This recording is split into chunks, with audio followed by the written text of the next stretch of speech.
Hola, ¿qué tal? Aquí vamos con la lección número 3 de nuestro estudio de Juan, titulada La mujer del pozo y habla de la mujer samaritana. Y aunque en nuestro libro texto tenemos desde el versículo 5, vamos a leer desde el versículo 1. Ahora cuando Jesús supo que los fariseos habían oído, Jesús hace y bautiza más discípulos que Juan, aunque de hecho Jesús mismo no bautizaba, sino sus discípulos, dejó Judea y se marchó a Galilea, pero tenía que pasar por Samaria. Así que llega a una ciudad de Samaria llamada Sicar, cerca de la parcela que Jacob dio a su hijo José, y allí estaba el pozo de Jacob. Entonces Jesús, cansado del camino, así como estaba, se sentó junto al pozo. Era como la hora sexta. Una mujer de Samaria viene a sacar agua. Jesús le dice, dame de beber, porque sus discípulos habían ido a la ciudad para comprar comida. Así que la mujer samaritana le dice, ¿cómo tú, siendo judío, me pides de beber a mí, que soy una mujer samaritana? Porque los judíos no tienen trato con los samaritanos. Jesús respondió y le dijo, si conocieras el regalo de Dios y quién es el que te dice, dame de beber, tú le pedirías y él te daría agua viva. La mujer le dice, Señor, ni siquiera tienes con qué sacarla, y el pozo es profundo. Así que, ¿de dónde consigues esta agua viva? ¿Eres tú mayor que nuestro padre Jacob? Él nos dio el pozo, y él mismo bebió de él, así como sus hijos y su ganado. Jesús respondió y le dijo, todo el que bebe de esta agua volverá a tener sed, pero cualquiera que beba del agua que yo le daré, nunca jamás tendrá sed. Más bien, el agua que le daré vendrá a ser en él una fuente de agua que brota para vida eterna. La mujer le dice, Señor, dame de esa agua para que no tenga sed ni venga aquí a sacar. Jesús le dice, ve, llama a tu marido y regresa aquí. La mujer respondió y dijo, No tengo marido. Jesús le dice, bien has dicho, no tengo marido, porque has tenido 5 maridos y el que ahora tienes no es tu marido. Esto has dicho con verdad. La mujer le dice, Señor, veo que tú eres un profeta. Nuestros padres adoraron en este monte, mientras que ustedes dicen que en Jerusalén es el lugar donde debemos adorar. Jesús le dice, mujer, créeme, viene un tiempo cuando ni en este monte ni en Jerusalén adorarán al Padre. Ustedes, los samaritanos, adoran lo que no conocen. Nosotros, los judíos, adoramos lo que conocemos, porque la salvación viene de los judíos. Pero viene el tiempo, y es ahora, cuando los verdaderos adoradores adorarán al Padre en espíritu y en verdad, porque también el Padre está buscando personas así que le adoren. Dios es espíritu, y los que le adoran deben adorar en espíritu y verdad. La mujer le dice, sé que el Mesías viene, el que es llamado Cristo. Cuando Él venga nos lo explicará todo. Jesús le dice, yo soy el que te está hablando. Y en esto llegaron sus discípulos y se maravillaron de que hablara con una mujer. Sin embargo, ninguno dijo, ¿qué quieres tú o por qué hablas tú con ella? Así que la mujer dejó el cántaro y se marchó a la ciudad y le dijo a los hombres, vengan a ver a un hombre que me dijo todo lo que he hecho. ¿No será el Cristo? Entonces salieron de la ciudad y comenzaron a ir con él. En estos versículos hay varias cosas bien interesantes, ¿no? Algunos elementos que de pronto vale la pena que consideremos. Por ejemplo, a ver, aquí estamos en la próxima. Por ejemplo, en el capítulo 3, versículos 2 y 26, leímos la semana pasada, o nos tocaba leer en ese capítulo, y decía allí en el capítulo 3, 22 y 26, después de esto Jesús fue con sus discípulos a la tierra de Judea y pasó por allí un tiempo con ellos y bautizaba, dice el versículo 22. El versículo 26 dice, fueron a Juan, los discípulos de Juan, y le dijeron, Rabí, el que estaba contigo al otro lado del Jordán, de quien tú has dado testimonio, he aquí, él está bautizando y todos van a él. Otra vez en el capítulo 4 que acabamos de leer, dice que Jesús bautizaba a sus discípulos, aunque, aclara Juan, él mismo no bautizaba, sino que lo hacían sus discípulos. Entonces cabe la pregunta, bueno, ¿hay una contradicción entre lo que está diciendo la Biblia? ¿Por qué en un principio se dice que bautizaba y luego se dice que realmente no bautizaba. Bueno, esto podemos entenderlo como cuando los discípulos decían, o los fariseos más bien decían, bueno, en Moisés leemos o Moisés nos dijo tal cosa. Realmente no era Moisés, sino las escrituras de Moisés. Entonces era una manera de hablar. Cuando decían Jesús está bautizando, realmente no era Jesús, sino como dice en el capítulo 4, realmente quienes estaban bautizando eran sus discípulos. Pero por ser discípulos de un maestro, pues se adjudicaba al maestro los que iban siendo bautizados. Así es que esa es una aclaratoria que nos sirve muy bien para reafirmar que la Biblia sí es inspirada por Dios. Lo que la Biblia está narrando aquí es un hecho que pasó. Los discípulos de Juan decían que Jesús estaba bautizando, aunque no era cierto, y por eso Juan lo aclara más adelante. Pero la Biblia no pierde su sentido de inspiración, porque en este caso ha inspirado el relato que Juan ha dicho. Y alguien preguntaba en la clase, cómo sabía Juan, por ejemplo, lo que habían hablado la mujer samaritana y Jesús, si ellos no estaban ahí, Juan no estaba allí.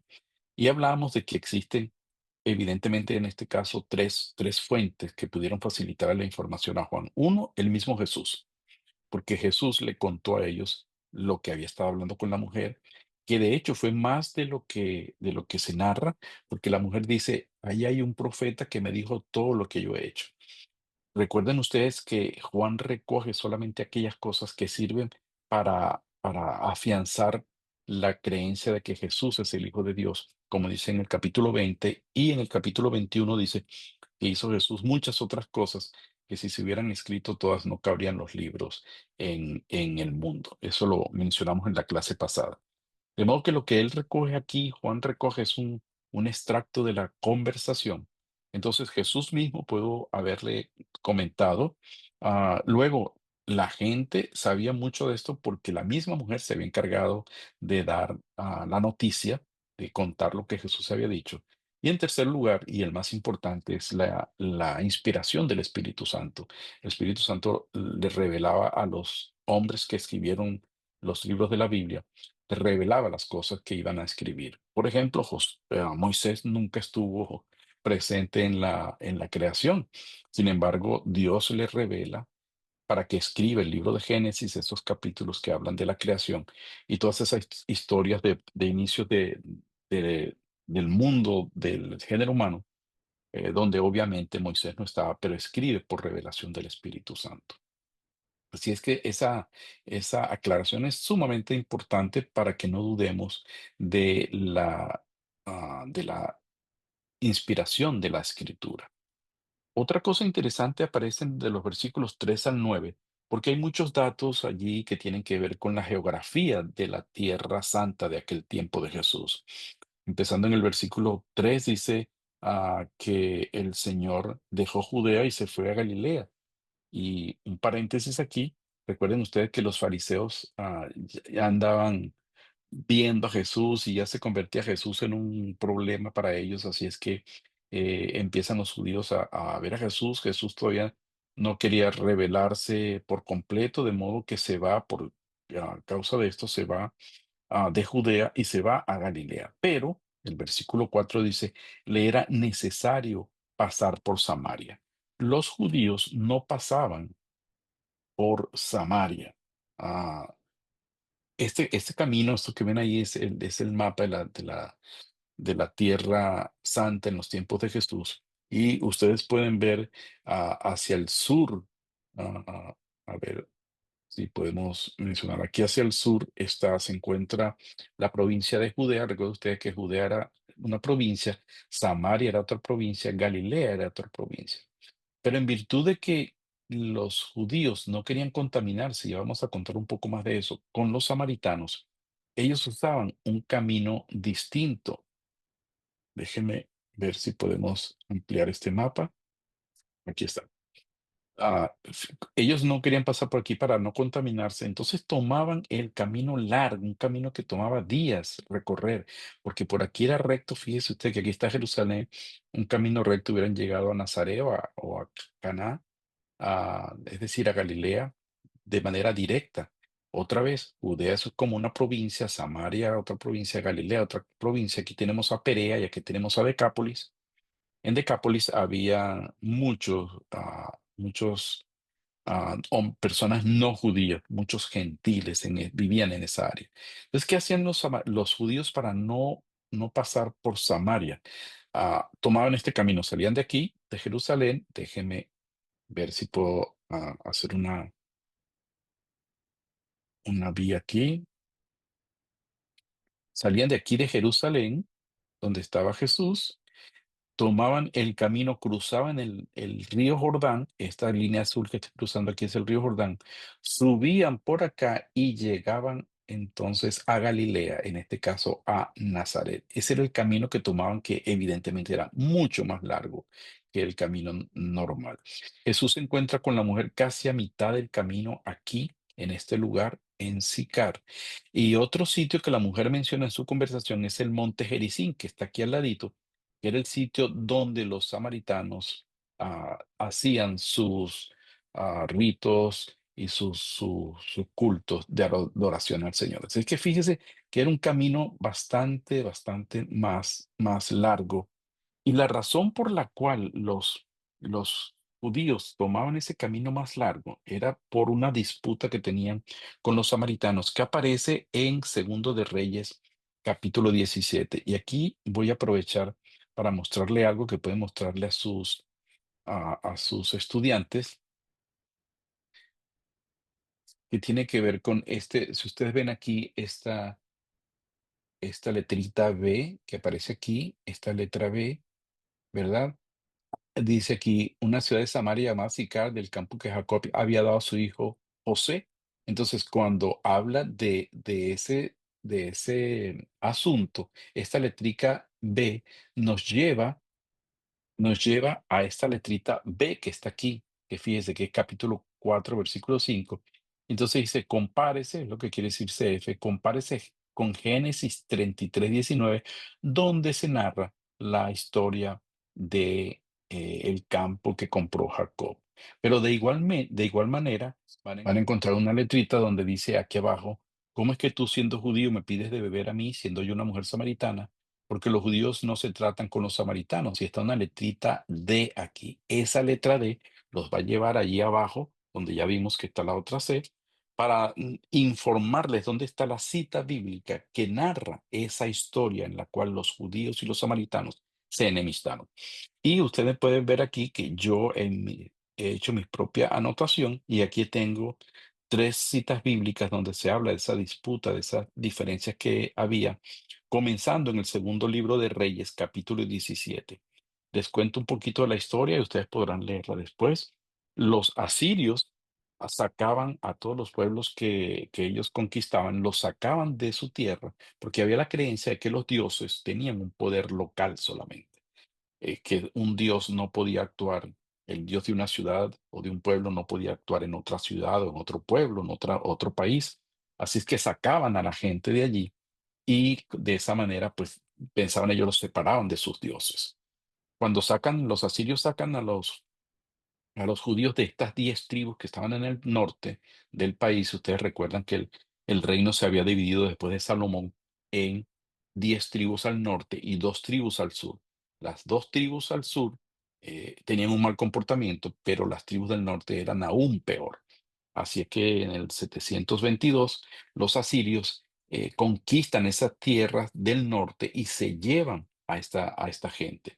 Entonces, por la falta de gente allí, pues había, también narra la Biblia, habían fieras, habían animales, y entonces hablan con el rey para que mande más gente para acá, y mande a uno de los sacerdotes de Dios, del Dios de esa tierra, del Señor, de Jehová, para que enseñe a los nuevos habitantes, porque algo que no les dije, que así mismo como sacaron la gente de Samaria y se las llevaron a otras partes, asimismo trajeron gente de otras partes para vivir en Samaria.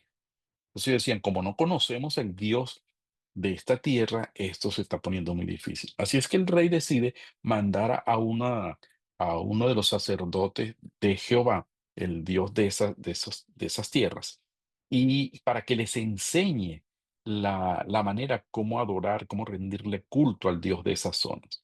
Entonces, en efecto, llega uno de los sacerdotes, pero lo que pasó es que ellos, los que vivían ahí, tanto los judíos que habían quedado, los samaritanos, como los nuevos, es que empezaron a mezclarse entre sí, se empezaron a casar, no solamente unas mezclas étnicas, sino también unas mezclas religiosas. Y dice la Biblia en ese pasaje ahí en Segundo de Reyes, que ellos empezaron a adorar a Dios, pero también siguieron adorando sus ídolos y teniendo sus costumbres cúlticas, practicando sus costumbres cúlticas allí en esa nueva tierra. Es decir, se contaminaron. Así es que los judíos que vivían en el reino del sur, que fueron conquistados en el 586 después de Cristo, ya no existían los asirios para ese tiempo, los babilonios lo conquistan y esta gente decide no contaminarse con los samaritanos porque ellos se habían ligado con otras personas. Entonces los consideraban impuros porque habían creado un sincretismo religioso con religiones de la gente que estaba viviendo ahora allí. Se habían cruzado étnicamente con otros pueblos, así es que los rechazaban totalmente, los consideraban impuros. Y desde ese tiempo hasta los tiempos de Jesús así se mantuvo y por eso ellos deciden no pasar por esas tierras. Ahora, ¿por qué les cuento estas cosas que no tienen que ver directamente con el pasaje o la intención que tiene nuestro libro texto? Bueno, sencillamente porque ustedes se van a encontrar con estudiantes que seguramente van a ser acuciosos, van a tener preguntas. Hoy en día, con tanto acceso a la información, es fácil que cualquiera lea esto primero y llegue con esas preguntas. Y entonces, pues, ustedes como facilitadores es bueno que tengan un poquito más de información de la información que ellos tienen. Otra cosa interesante está en el versículo 6, dice Sicar, pues Sicar y Siquén, aunque en el mapa que les mencioné aparecen dos lugares allí, uno Sicar, otro Siquén, básicamente es el mismo nombre para el mismo lugar. Nombres que vienen del Antiguo Testamento, nombres que vienen del Nuevo Testamento. Aún pasa eso con los nombres propios, ¿no? Saulo en el Nuevo Testamento es el mismo nombre Saúl en el Antiguo Testamento. Ah, Jacob en el Antiguo Testamento es el mismo Jacobo en el Nuevo Testamento. Y con las ciudades pasa lo mismo. Salem fue primero el primer nombre de Jerusalén. Y así pues encontramos otros y este es un caso como ese, ¿no? Volviendo a la mujer, esta mujer era una persona de paz. ¿Qué quiere decir una persona de paz? Bueno, en el Evangelio de Lucas, en el capítulo 10, hay una historia que Jesús envía a los 70 o a los 72 a evangelizar. Él dice, cuando entren en una ciudad ah, y encuentren a una persona, versículo 5, 10, 5 de Lucas, encuentren a una persona, digan simplemente paz sea esta casa. Si hay allí un hijo de paz, es decir, una persona de paz, la paz de ustedes reposará sobre él. Ahora, ¿cuáles son las características de una persona de paz para decir que la mujer samaritana era una persona de paz? Bueno, en primer lugar, bueno, o una definición primero, es alguien que está preparado para recibir el mensaje del evangelio, alguien que está listo. Ustedes saben que para que una persona tome una decisión acerca de Jesús se necesita por lo menos que haya tenido unas 7 veces, 7 contactos, 7 toques, ¿no? Con el Evangelio, que alguien le haya explicado el Evangelio unas 7 veces. Al final de eso va a tomar una decisión positiva o negativa, favorable o desfavorable, pero será una decisión firme de esa persona. A veces nos extrañamos porque le hemos predicado a una persona y no pasa nada, pero viene otra persona, le comparte el mismo evangelio y la persona acepta a Cristo. Pero eso pasa precisamente porque la persona todavía no estaba preparada, no estaba lista para escuchar el mensaje y tomar una decisión cierta. Así que encontramos aquí que alguien que está preparado para recibir el mensaje del Evangelio es una persona de paz. Ahora, sus características. 3 características. Primero, es receptiva al mensaje. La mujer samaritana fue receptiva al mensaje. Aunque aparentemente al principio dice, bueno, ¿quién eres tú para que me vengas a pedir agua? Tú eres hombre, eres judío, eres un rabino. Y estas 3 cosas hacían casi imposible que él le hablara a una mujer. Pero fíjese usted que por eso yo hice énfasis cuando leímos la escritura que él decía que le era necesario pasar por Samaria. Esto fue algo intencional, algo que Dios, el Señor Jesucristo, tenía en mente hacer. Y bueno, hubo conversiones allí en Samaria antes de que empezaran los discípulos a evangelizar, como les dijo el Señor en 1:8 de Hechos, y me serán testigos en Jerusalén, en Judea, es decir, la provincia, en Samaria, es toda esa región, y hasta lo último de la tierra. Entonces, esta mujer, a pesar de que al principio lo vemos así un poco, poco receptiva, realmente fue receptiva, habló con el Señor, le hizo preguntas, escuchó el mensaje.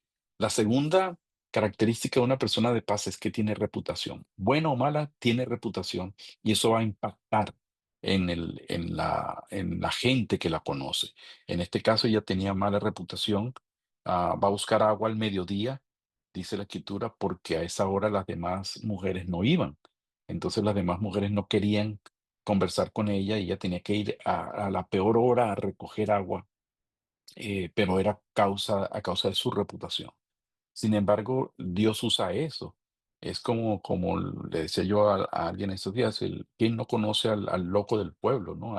A ese que ha crecido allí, que todo el mundo conoce.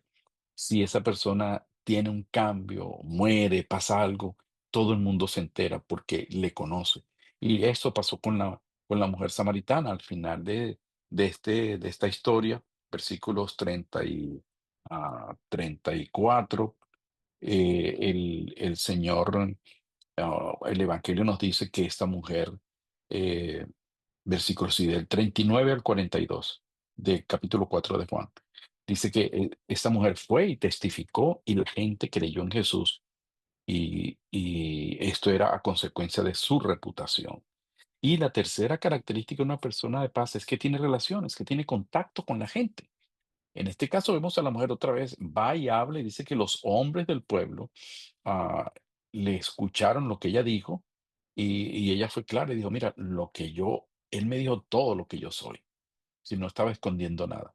Esto es algo interesante y hago un paréntesis aquí porque nuestro testimonio puede servir, porque el testimonio es algo que muestra lo que Dios ha hecho en nuestras vidas. Y eso nadie lo puede negar. Pueden argumentarle y rebatirle cualquier cosa, pero cuando hay cambios en la vida, nuestra gente alrededor, nuestras relaciones van a notarlo. Y por eso es que decimos que una persona de paz es una persona que puede utilizar estas tres características para extender el evangelio, no solamente hacerse discípulos, sino para extender el evangelio, porque va a traer a sus personas, a sus relaciones a los pies de Jesucristo también. Nosotros debemos llegar a este video o a esta clase con la tarea hecha, con la asignación hecha. Y solamente aquí vamos viendo las cosas que son más difíciles o mencionando algunas cosas que de pronto tienen utilidad como esta que hemos mencionado durante esta más de media hora. Pero hay algunas preguntas. En la página 35 dice, ¿qué puede concluir con respecto al carácter de esta mujer? Es importante que hagamos énfasis en esto, porque esta mujer, como bien dijimos, puede ser que haya venido un poco predispuesta, extrañada de que Jesús le hable siendo un hombre, pero una mujer que estaba acostumbrada como a ser cuestionada, ¿no? Así que probablemente era una mujer de carácter fuerte y por eso comienza a hablar con Jesús de la manera como lo hace. Pero la segunda pregunta dice, ¿cómo crees que se sintió la mujer cuando Jesús le habló? El primer impacto es que era un hombre, un judío y un rabí. Ese es el primer impacto de la mujer. Así que podemos intuir cómo se hubo sentido, pero les dejo eso para que ustedes lo escriban en sus cuadernos. La tercera pregunta dice, ¿cómo demostró Jesús su amor por esta mujer? Bueno, le habló, se acercó a ella, nadie quería hablar con ella. ¿Recuerdan la mujer del capítulo 7 que fue encontrada en adulterio? La trajeron, pero a empujones para que Jesús decretara que debía morir y Jesús no lo hizo. Jesús reaccionó con esta mujer como lo hizo con la mujer samaritana en un acto de amor, de acercamiento, de, de misericordia, de interés por su vida espiritual. Ah, y también sería interesante Ir a la pregunta número 6 dice, ¿de qué maneras se puede identificar usted con la mujer de esta historia? Y cómo nos encontramos, es algo para conversar con nuestro discípulo, cómo nos encontramos cuando nos acercamos a Jesús o cuando escuchamos acerca de Jesús, en qué condición estábamos nosotros. Algo importante otra vez es que nuestro testimonio habla, pero no nos podemos quedar allí solamente. Necesitamos verbalizar lo que pasó en nuestra vida y ya vamos a hablar un poquito más de eso. Y hay dos preguntas que a mí me parece que son sumamente importantes. La primera dice, ¿qué revela esta historia acerca de la actitud de Dios hacia la gente pecadora?